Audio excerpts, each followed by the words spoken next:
Hello, this is Reverend Don Lewis coming to you from the beautiful metaverse and more specifically from beautiful Danville, Illinois, homeland of the Corellian tradition. And this is Midday with Reverend Don. And I hope you're having a wonderful day. And as you know, if you follow Midday with Reverend Don, you can type your questions or comments into whatever platform you happen to be watching on. And they will appear here in my chat room and we can talk directly. And today is January 15th. And my subject today is old and new, talking about the good old days. Um, and we'll start that subject in a couple of minutes, but I wanted to take a moment and explain how I decided to discuss this today.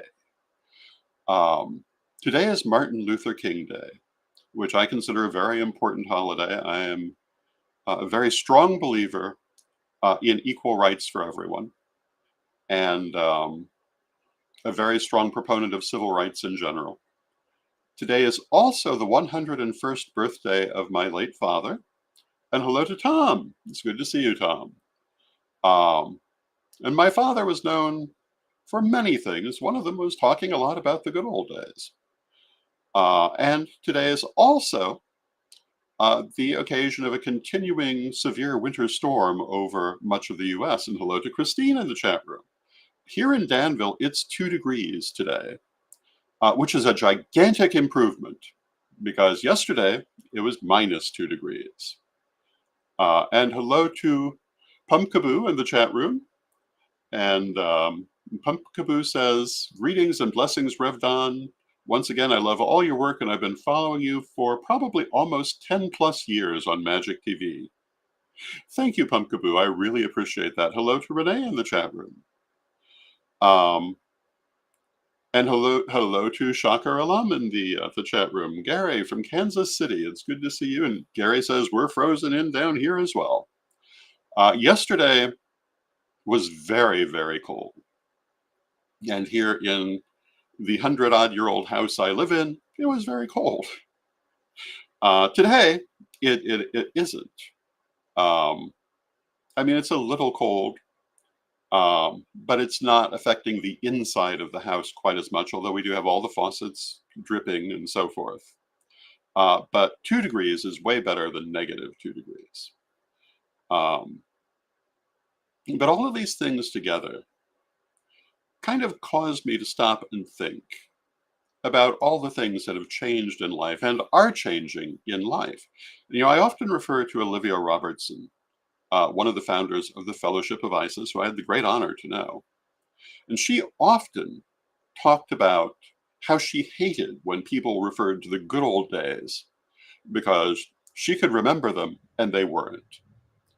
And then she'd go on about all the things that had improved during her lifetime. And I have to say that that was a very good way of looking at things. And I think that it's appropriate, particularly in times like this, when weather is very inclement, to stop and think about just how much has changed. In some cases, how quickly it has changed, and the difference it makes in our life versus the lives of our ancestors. And, you know, in the Corellian tradition and many, many branches of modern paganism, we venerate our ancestors. And they are very much a part of our contemporary practice. But that doesn't necessarily mean that we would want to necessarily change places with them technologically. Now, there are people who would, and I think in some cases that comes from not really understanding some of the things that have changed. One of the things in my life that I'm very grateful for, have been all through my adult life, is that as a child, we had one set of cousins who were living at least 50 years behind the times. And their house was heated by a wood stove. They did have electricity, but they did not have indoor plumbing. They used an outhouse. They did have a pump in the kitchen, but it was a pump from a well. And because I spent a lot of time there as a child, I got to see what that older life had somewhat been like. And that I've always regarded as a very valuable education. And, it wasn't that bad, but I would not trade central heating for a wood stove for anything. Nor would I trade my comfy heated bathroom downstairs for having to go out in the backyard in this weather to an outhouse. I think that the changes that have happened are very good changes.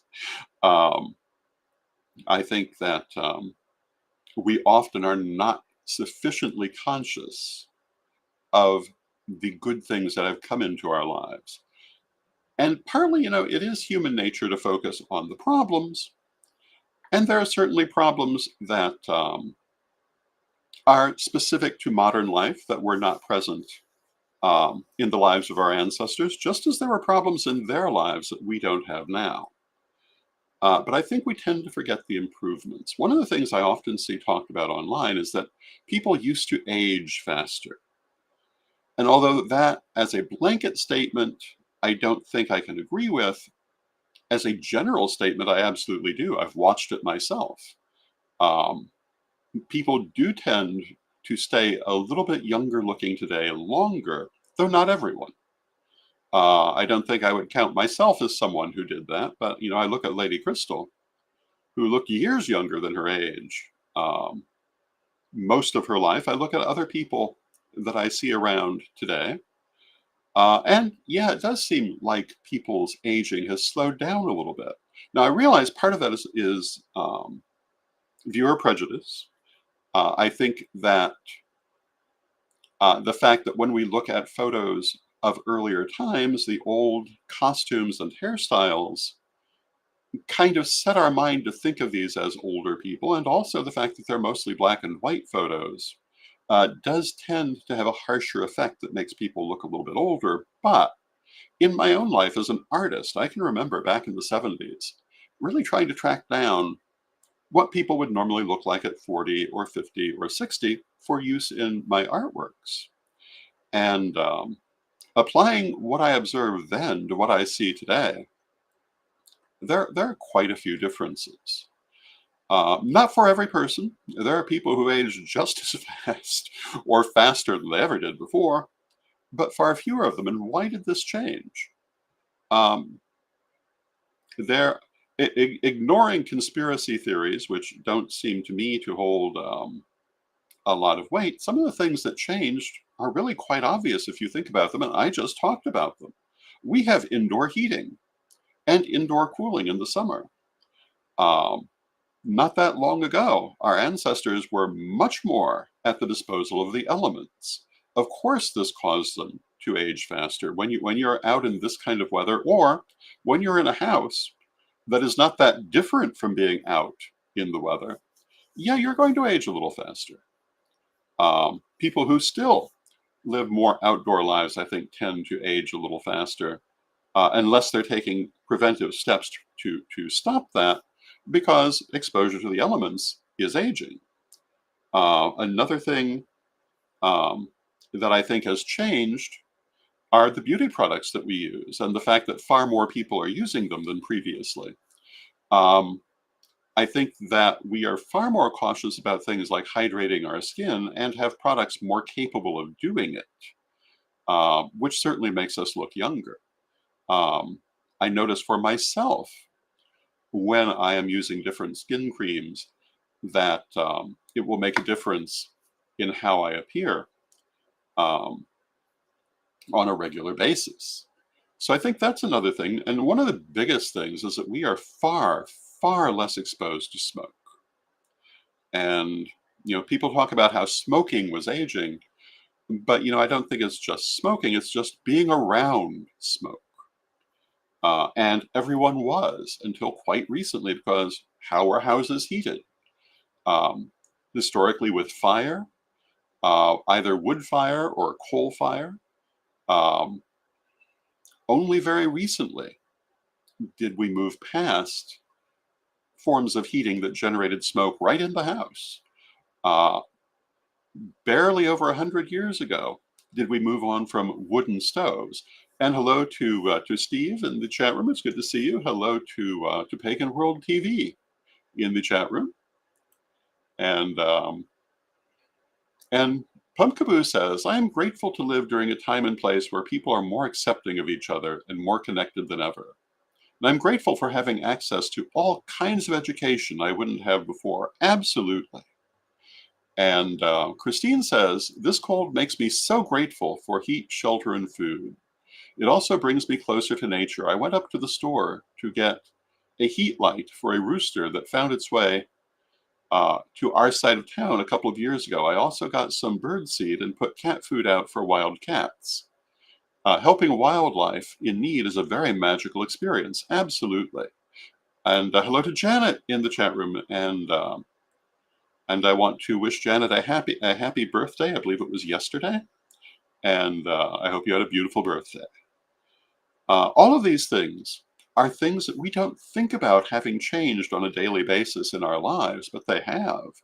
And they make a very different life for us than our ancestors knew. Um, One of the things I love to follow, I follow all kinds of historical recreationists and historical channels on YouTube and Instagram and so forth, and I love that, but I wouldn't want to live that way.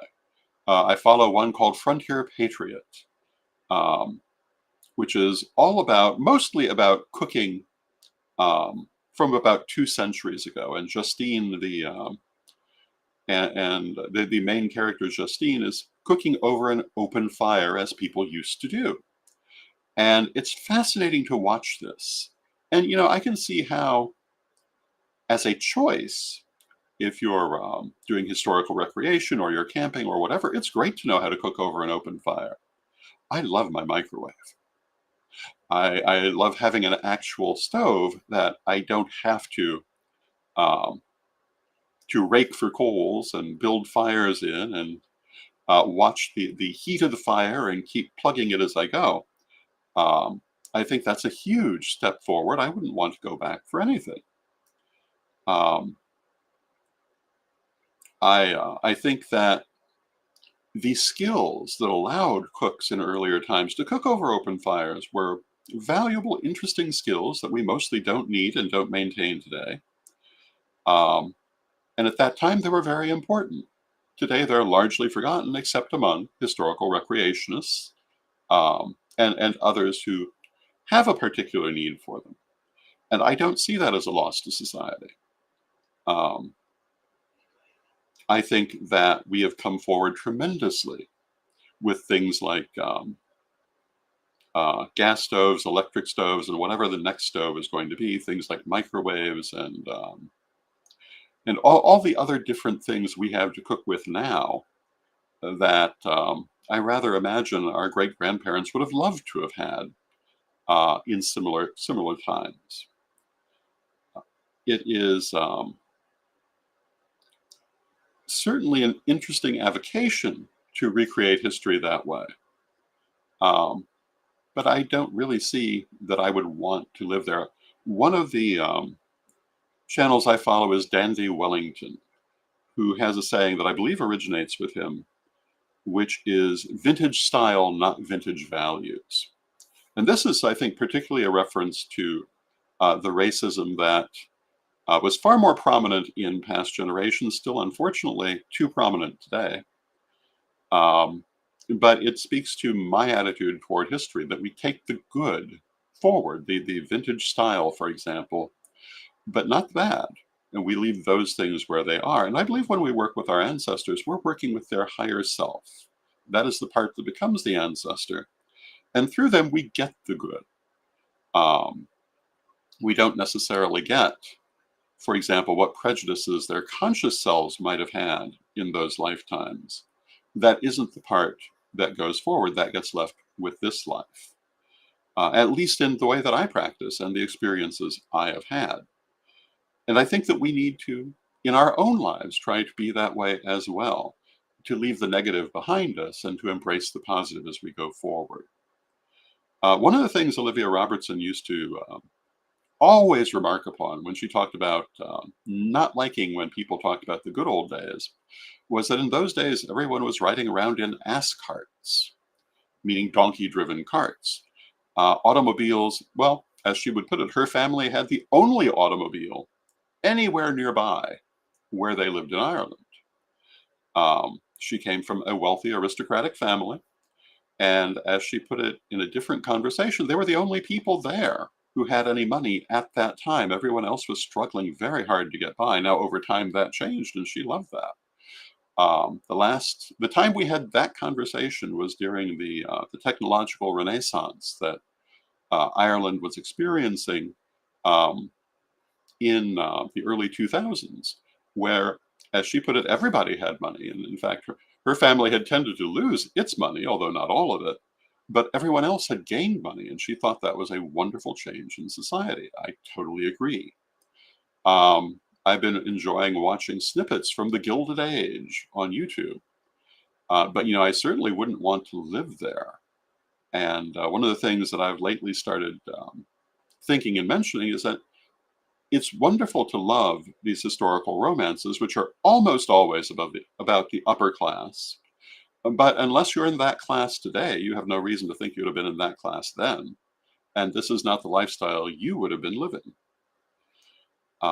So I think that we need to be mindful of all of the great inventions and innovations our ancestors and our contemporaries have made for us, and how they do impact our lives for the better, both in terms of technology and in terms of social growth. And I've often talked about how there is no universal concept of, quote, good or evil that you can point to through history, because it's constantly changing. And many things that we regard as good today, our ancestors a few generations back might have regarded as absolutely aberrant. Things like equality between the sexes, um, equality between the races. Many of our ancestors vehemently opposed these things and did not consider them good, but we grew as people. And we will continue to grow, even though at times it seems to step backward. We must continue to push forward. We must continue to build a better world. Um, and our ideas of what is good will change as we move forward, and that's only to be expected. Um, and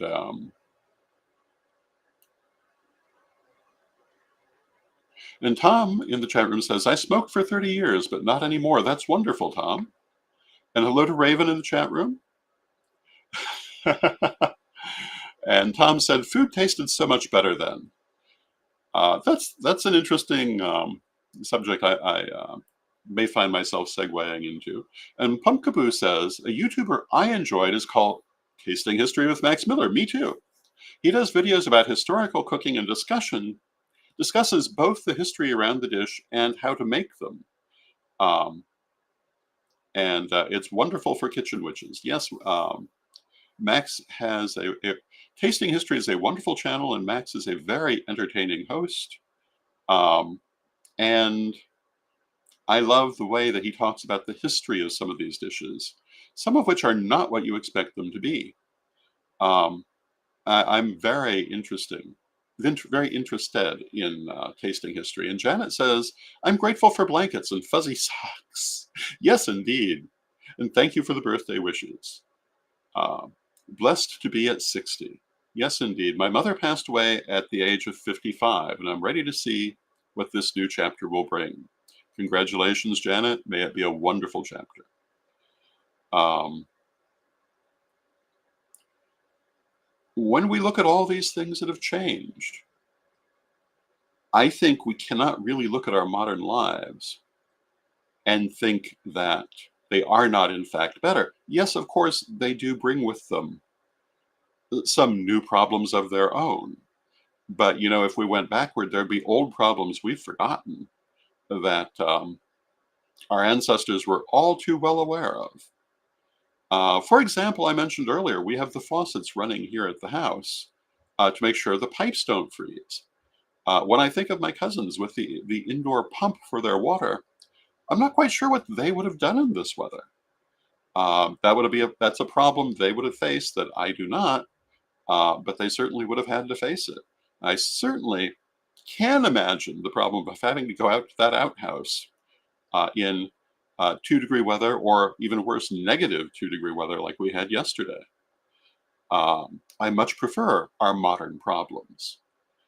Um, Now, Tom had mentioned food tasting better years ago. One of the things I've found um, over the years is, for a while, when I would revisit Central Illinois and sometimes some other places, I often found that food I would eat didn't seem to have any taste, especially at restaurants. Usually, not so much homemade food. And it took me a while to figure out what was going on. This is a modern problem. I eventually came to the view that this is a very real phenomenon. I wasn't imagining it. I had other people who would say they were having the same experience, and I think it has to do with some of the techniques we use to preserve food, and preserving them maybe a little longer than they really should be preserved. I remember back in the 80s when irradiation became a major way of preserving food, and people said, no, this won't affect the taste or the quality at all. And I believe in the short term it does not, but I think in the long term it can. And there was a while when I would come home and visit that it seemed like nothing anywhere had any taste. Now, I find that's not the case so much now, so I think that people must have somewhat caught on to this. Hello to Maggie in the chat room. It's good to see you, Maggie. Um, and taking steps to avoid it. But, it's one of the modern problems that we face, but also we find modern answers. Now, what does all of this have to do with metaphysics, you might ask? Because that is, of course, my general topic. And I can't help but notice that a lot of our metaphysical community seems to be very much afraid of technology. Um, of course, the latest fear is AI. And AI is nothing, at least at this time, but advanced search engines. And it offers a lot of uses for creative and non-creative people alike. I find it useful in many things that I'm doing now. Just the other day, I was shown a program for animation using AI to help the process, which I'm hoping to avail myself of in the future. That is a huge step forward in doing, for example, stop motion animation or any kind of animation. Um, but I see a lot of people are very afraid. And what I think that I would say to that, and I've also watched them be afraid of every other step in my lifetime. I can remember back in the 70s when personal calculators first became a thing, there were people acting like civilization was about to fall because people could use a personal calculator. Today, I think people couldn't imagine giving up their personal calculators. They're on every computer, they're on every phone, and civilization has not fallen. And people have not become idiots because they don't do all their math by hand. Um, there was just a lot of fear of change. I believe that I remember some of that around computers as well. I remember all kinds of different things that have improved our lives that people were afraid of. And part of what I've tried to do in this program is point out all the wonderful things that have been developed, that have made our lives easier, that have caused us to age less quickly in many cases, and certainly to live longer. And that and I'll remind you that many people were either afraid of these things or felt they were unnecessary when they happened. But we wouldn't want to be turning them back. It would be hard not to imagine um, many of the things we have in life today. And I think that will be true of the electronic technologies that are coming in now and in the very near future. Uh, 50 years from now, we won't be able to imagine what people did before, just as it's very hard to imagine life without cell phones now. I lived most of my life without cell phones, or at least a long portion of it. And yet I find myself um, forgetting the nature of that lifestyle because it's become such a part of of my life. And Tom says, look how the internet has changed. Um, um, no, in terms of modems, I'm not quite certain of the word, um, but yes, I remember when everything we did online took a very long time. How hooking up took longer, downloading anything took forever, and look at it now. And Pumpkaboo says, regarding what I was saying about food, I think using cheaper ingredients can also cause this. Well, yeah, and also many manufacturers design their foods to be very good, but not fully satisfying. I have to agree that's true. Um, my mother pointed that out to me many years ago regarding many common soft drinks that while they tasted good, they didn't necessarily satisfy thirst. And often at a fairly high salt content to guarantee they didn't satisfy thirst because, of course, the makers wanted you to drink more. They didn't want to satisfy your thirst, they wanted to increase it. And this is one of the things that we don't always think about. And certainly not always true now, but it was something that some manufacturers certainly do. Jana says, my dad grew up on a farm. He and his siblings used to wrap up the hot bread from breakfast, put it in their coat pocket, and this kept them warm while walking to school in feet of snow. A problem people had then that we don't think of now, and a very good solution to it. And hello to Sared in the chat room. And Sared refers to old movies. And you think, why are they not using cell phones? And, I've had that happen so many times. Um, it first dawned on me, I was watching a film called The Atomic Vampire, which will tell you something about my film tastes. And there's a scene where where one of the heroines is um, unaware the vampire is coming to kill her, and the dashing hero is trying to get there in time to save her.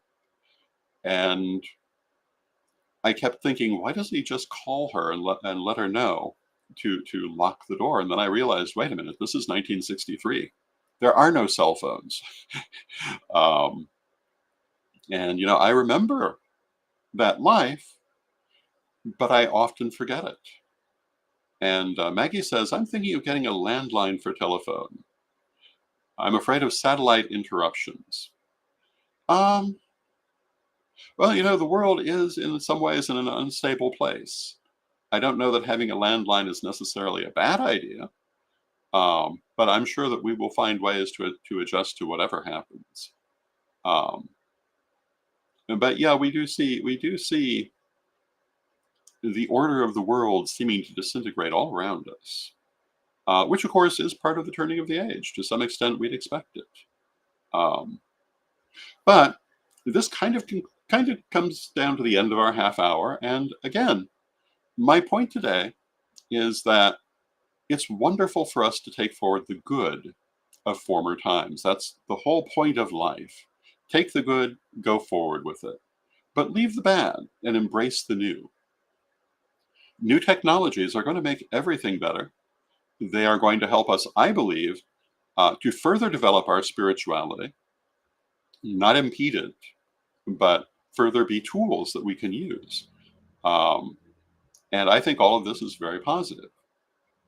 And I encourage you to embrace the changes that are coming while holding on to the good of the past. And I think if we do this, we will build a much better world. I see a lot of people desperately trying to hold on to the past and reject the future, and I think they will deeply regret it in the long run. But those are my opinions, and I thank you for joining me, and let us close now with our prayer as we always do. Divine Mother Goddess, Divine Father God, beloved ancestors, we thank you for all that you do for us in our lives, and we ask you to help us to take the good of life forward with us and leave the bad behind. Help us to embrace the new things that can make our lives better while holding on to the old things that also make our lives better, and overcoming all of the problems, both old and new, by constantly looking for new solutions. Let us not be passive victims of circumstances, but rather always look to improve them and to build better lives for ourselves and others. And let us also remember that peace is not merely the lack of conflict, but it's a world in which we can all live good lives regardless of who we are, and help us to build that world. Beloved Mother Goddess, beloved Father God, beloved ancestors, we thank you with great love and thanks, knowing you are always with us, but from respect, we thank you for your presence, and may you be blessed now and always. I thank you for your presence, and may you be blessed now and always, and I'll see you tomorrow.